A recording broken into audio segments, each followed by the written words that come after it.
a gente já está de volta, hoje falando de um assunto tão legal, né? Falar de expressão artística, falar de arte, falar de como Deus precisa da gente para a pregação do Evangelho, inclusive com criatividade e artisticamente. Esse é o assunto e o incentivo que esse livro aqui, Crônicas do Reino, trata e o livro que você pode levar para casa. Estou sorteando daqui a pouquinho através das nossas redes sociais. O sorteio vai ser feito lá, tá bom? Você fica sabendo quem vai levar para casa. E todas as participações que tiverem no programa ao vivo estão concorrendo ao livro, tá bom? Muito obrigado, então, pela sua participação e continue participando. Estou recebendo aqui o Pastor Júnior. Pastor, a gente já falou muita coisa aqui. Vamos só recobrar que a arte pode ser santa, ela inclusive deve ser santa. A gente pode usar as nossas expressões artísticas para a comunicação do Evangelho e a arte ela se encontra em diferentes locais na Bíblia. Só um parênteses, por exemplo, quando Deus descreve como vai ser os portais da Terra Santa, se aquilo não é uma expressão artística, eu não sei mais o que pode ser. Não, ou não é verdade? É verdade mesmo, é isso mesmo. E Deus se expressa na natureza também, né? Só o colorido de uma flor, né?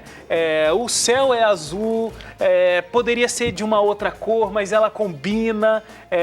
As cores que a gente encontra na natureza são as mais diversas. Então, obviamente, Deus deixa claro que existe espaço para a arte e para as manifestações dos dons artísticos. Isso que você falou é muito importante, porque Deus, Ele cria porque Ele é criador, Ele gosta de criar. Imagina Deus criando um animal que está numa profundeza do oceano que ninguém nunca viu. Uhum. Tem espécies de animais que ninguém viu ainda. Ou uma flor que nasce aí na floresta, que ninguém vai ver. Ou seja, por que Deus criou um animal que ninguém viu? Por que Deus criou alguma coisa que ninguém enxerga? Por que Deus se preocupa com uma flor? Está na Bíblia, né? Observai os lírios do campo. Está falando de uma flor lá no campo. Remédio para ansiedade. Por que Deus se preocupa? Por que Ele prestou atenção, que Ele fez com capricho animais que o ser humano nem viu? Porque Ele cria, porque Ele gosta de criar. Agora, se Deus tem essa manifestação artística tão forte, Ele é um grande artista, por que nós, suas criaturas, não podemos ter, né? Exatamente. Agora, eu falei isso no começo do programa, a arte tem uma ligação muito forte com criatividade. Nós, como cristãos, precisamos ser criativos, inclusive na nossa forma de comunicar o restante do mundo sobre o que a gente acredita. Tô certo? Tá certo. Como é que a gente pode entender que realmente Deus tem um propósito que a gente precisa ser criativo? Ok. Então veja só, para a gente desenvolver a criatividade, né, primeiro que Deus criou a gente criativo. Como a gente falou no bloco anterior. Ele falou, quero que você cultive o jardim. Deus aceita a nossa manifestação. Agora, como é que eu, como cristão, posso ser criativo? Não é? Como é que eu posso fazer isso? Primeiro, eu acho que a gente devia, para a gente ser criativo, a gente tem que quebrar alguns preconceitos. Uhum. Não é? Que nós temos, às vezes, como cristãos. Por exemplo, um dos preconceitos é achar que toda arte cristã tem que falar exatamente de Cristo. Não é? Ou seja, ou ser explicitamente de Cristo. Não é? Você sabe que a arte cristã ela surge depois que Constantino entra no cenário religioso. Porque até então não tinha arte cristã, porque os cristãos não faziam pintura, não faziam escultura, até pelo mandamento, não farás para ti imagens de escultura. Então não faziam nada. É quando Constantino entra no cenário que a igreja começa a produzir imagens, etc. E aí surge aquilo que a gente chama de arte cristã. Arte sacra. Arte sacra. Antes disso, quando um artesão se convertia, ele continuava artesão. Uhum. Ele continuava fazendo o que ele fazia. Se ele fizesse móveis, ele continuava fazendo móveis. Se ele fizesse retrato de pessoas, ele continuava fazendo retrato de pessoas.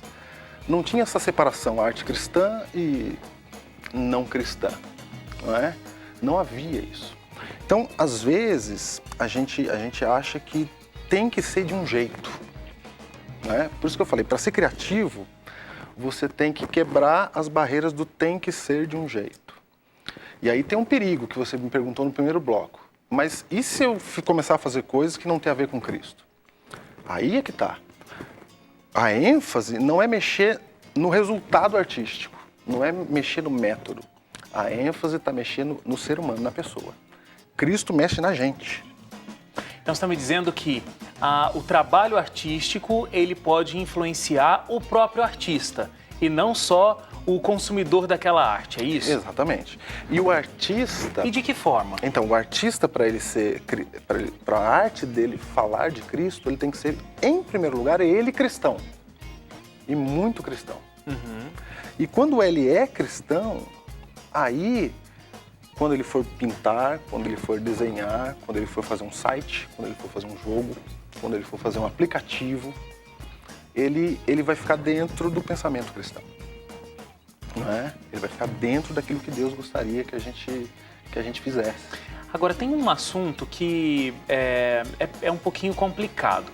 Porque, assim, toda obra artística, ela não é feita sem você buscar referências. Ok.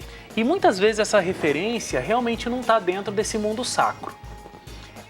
De repente, o artista até pode estar desenvolvendo um trabalho cristão, uma expressão artística que vai resultar em algo cristão e que vai impressionar as pessoas, fazendo diferença aí para o público que consome essa arte. Agora, ele vai beber de fontes que não são cristãs. Isso é um perigo para o artista também, não é? É um perigo, mas quer ver, ó? Eu vou falar do outro lado agora, Uhum. antes de falar do perigo. A Bíblia diz: conhecereis a verdade e a verdade vos libertará. A verdade para o cristão pode gerar dois pensamentos que eu considero nos extremos. Primeiro pensamento, que o cristão tem a verdade sobre todos os assuntos. Ou que o não cristão não tem verdade sobre assunto nenhum. Claro. Eu acho que são dois Extremos. extremos. Quando diz ali a verdade vos libertará, aquela verdade é Cristo e não o conhecimento humano. Uhum. Né? Nós não temos como cristão a verdade sobre medicina, se eu não estudar medicina, né? Não temos na Bíblia a verdade sobre geografia, não está na Bíblia. Psicologia. Normal. Mas quando o assunto é arte, a gente não gosta muito de falar disso. Então há pessoas não cristãs que podem produzir coisas que sejam boas e apreciáveis, não é? Então, a minha relação como cristão diante da arte, ela deve ser de um apreciador crítico, analítico. A arte, ela deve me engrandecer, mas não me controlar. Eu não sou controlado pela arte, entendeu? Então, como é que eu faço isso? Sendo cristão. Sendo cristão, eu olho, analiso e digo assim, ok, eu consigo perceber. A Bíblia também é assim. A Bíblia, você encontra cenas terríveis na Bíblia. Sim, violência, Violência, não traição. Por exemplo, traição. Você vê o adultério de Davi na Bíblia. A gente lê o adultério de Davi na Bíblia, ele manda matar o marido de Raabe e fica com a menina. Mas você lê isso na Bíblia e quando você sai da Bíblia, a Bíblia não te ensinou a adulterar. Ela mostrou o erro para que você fizesse diferente. Dá para você notar isso, você percebe isso. Então, o erro ele está enfatizado, ele está ali, está escrito ali, está mostrado. Mas quando você fecha a Bíblia, o que fica é a nobreza de não fazer como ele. Eu acho que essa visão crítica sobre as coisas é muito importante que o cristão desenvolva, né? Eu acho que muitas vezes a gente se acomoda por conhecer uma verdade, que é uma verdade muito absoluta, mas a gente não desenvolve um espírito de criticidade. A gente sempre espera receber todas as informações prontas e tudo mais, né? E a gente tem que ser crítico com relação a tudo. E tem um detalhe muito importante, que quando você analisa isso, a arte, Wagner, ela é a expressão do sentimento humano. Então, quando você bebe de outras fontes, como você falou, o que você está vendo? Você está vendo como que as pessoas pensam hoje em dia. Se você vai numa Bienal de arte, o que você está vendo ali? Né? Você está vendo como que as pessoas pensam. E se eu quero alcançar pessoas, eu preciso saber o que elas estão pensando. E olhar tudo e reter o que é bom, realmente tem uma função aí, porque a gente precisa entender como é que as pessoas estão pensando, não para ser igual a elas, mas para que a gente consiga conquistá-las para a verdade tão acalentada no nosso coração, né? A verdade que faz tanta diferença na nossa vida, que liberta, como a Bíblia diz e você disse aqui no programa, possa libertar essas pessoas também, né? Exatamente, mas para eu falar de Cristo, eu preciso saber o que as pessoas estão pensando, o que elas sentem, né? Como é que está a vida delas. Porque às vezes, Wagner, como cristão, a gente fala assim, ó, eu sei tudo que é bom. É como se tivesse várias pessoas conversando aqui, não cristãos, e eu chegasse com um pacote pronto e jogasse na mesa aqui, ó, é assim, e saísse. Eles iam olhar e dizer assim, mas quem é você? Vocês não estão aqui com a gente, não conversam com a gente, e agora quer mostrar o que eu devo fazer? Não é? Então, quando eu olho para a arte, eu tenho que olhar com essa visão crítica. A arte não vai me controlar. Por que não vai me controlar? Porque eu tenho uma definição de cristianismo na minha vida. Mas eu consigo olhar pessoas. E isso vai desenvolver essa criticidade, né? Exatamente. O olhar crítico através da verdade que a gente conhece. E isso gera em nós criatividade. Entendeu? E isso gera em nós vontade de fazer coisas para atingir de outros meios, de outra maneira. Públicos que não viriam de uma forma convencional. Por exemplo, a TV eu atinjo pessoas que não são atingidas de forma escrita, por exemplo. Claro. Né? Então, eu crio coisas. Hoje o mundo ele tem muita coisa para você fazer. Né? A internet está... Por exemplo, eu atingi, com o pastor Diego, várias pessoas através de um podcast. Né? Que são áudios engraçados até, mas com assunto Bíblia ao fundo. Deixa eu até repetir, o podcast aqui do pastor Júnior, também do pastor Diego Barreto, é confissõespastorais.com.br.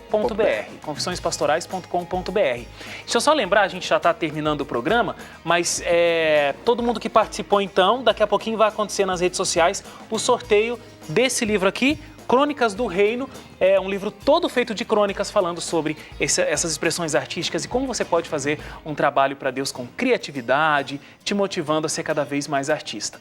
Pastor, muito obrigado pela presença, por ter mostrado essa forma diferente, mas tão clara na Bíblia, de como a gente pode fazer com que as manifestações artísticas atinjam o coração das pessoas e do próprio artista, né? Muito obrigado. Ok, eu queria só dar uma palavrinha final. Claro. Não é? A Bíblia fala o seguinte, a Bíblia diz, não ameis o mundo, mas a Bíblia também diz que Deus amou o mundo. E a Bíblia diz assim, ó, não os peço que os tire do mundo, mas que os livre do mal. Nós não fomos chamados para virar as costas para as pessoas, para esquecer tudo que elas estão fazendo. De jeito nenhum. Jesus falou, não os peço que os tire do mundo. Eles são artistas, mas que os livre do mal. Eu acho que isso resume muito bem resumido. Muito obrigado, pastor. Gente, ficamos por aqui, mas a gente se encontra no nosso próximo programa, sempre às 5 horas da tarde, tá bom? Você acompanha amanhã o Melhor da Semana e na segunda-feira, às 5 horas, a gente está de volta ao vivo aqui no seu programa. Um abraço para você, até lá. Tchau, tchau.